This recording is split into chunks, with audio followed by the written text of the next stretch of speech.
in this video I will show you how to fix the animation text on Instagram story not working.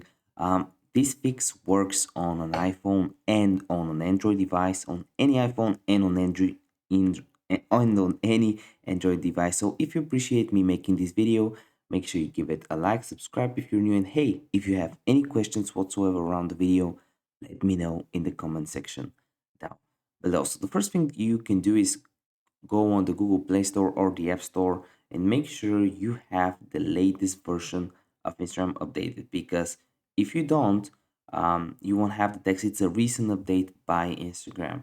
You want to make sure that you have no update option here.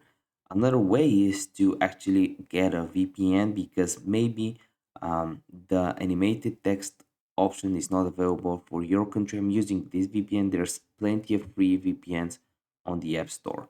Another thing you can do is actually go on the settings, go on general, click on iPhone storage or Android phone storage or app storage, go on Instagram and offload the app and then reinstall it again. So if this video helped you out, give me a like. I want to see you in the next video.